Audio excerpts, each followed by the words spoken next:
This is episode 9 of Writing a Programming Book. Today I want to talk a little bit about the idea of finding a voice in your writing.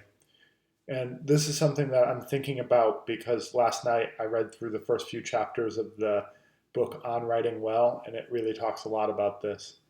You should buy that book if you're a writer in any capacity, whether you need to write business drafts for proposals or emails or really anything. If you write words in the English language, you should buy that book if you care about making those words make sense. The first few chapters of it really go back over the same point over and over and over again, which is that although writing itself is a craft in which we need to be precise, in which we need to think carefully about how we lay things out, it is also a creative work that reflects who we actually are. And so when we think of style or voice as something that you add into a work, as if you pull it off of a shelf, you are making something that's not genuine, and readers will be able to tell that. I don't know how much I've failed at this in my career, but I would guess it's a lot. I will take words like maybe, which I say in speech all of the time, and when I go to write a draft, I will change it to say perhaps. I would never ever speak the word perhaps.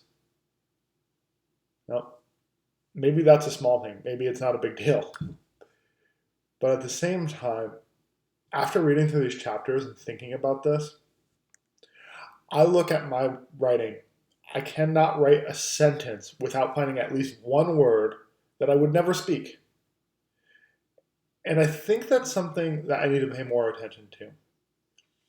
Sometimes when I'm writing for something like Practicing Ruby, which is supposed to be a very serious publication in the sense that we put a ton of time into these articles and they're about complicated topics and they're deeper and they're more professionally written than a lot of the things that you would find. I think sometimes when I'm looking at that, I want to make it feel more formal. I want to think about what would this article sound like if it was part of a reputable journal on software development.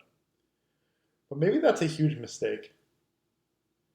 Because really, what matters is that the work is communicated well.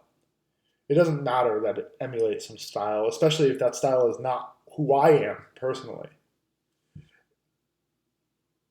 Every time, even when I make these videos, I you're constantly thinking about how other people are going to see you, but you're not even thinking about you. You're thinking about how they see the work that you present to them. And you do as much as you can to pull yourself out of it or to be something that you're not. And that's really fucked up. This is something I need to think about. And if you are a writer, you should pick up On Writing Well. It's a classic book. It's been around for what, 40 years or something like that? And you should try to apply the ideas to. It will make your work better. So give that a try, and I would love to hear your own experiences. So either leave a comment or just get in touch with me through the thousand ways that you can. Your work should reflect who you are. That does not mean that it's going to be a stream of consciousness without any organization. It's not just going to fly off the cuff, right? There's still a ton of work that you're going to do to make it precise, to put the reader down a particular path that you want them to go. But it should be an idealized version of yourself, a well-crafted version of yourself, rather than some constructed, disconnected, idealized version of what you as a writer ought to be. Because that creates shit work, or at least shit style. And I'm going to pay a lot more attention to that now in my own work, and I think it's going to make a big difference.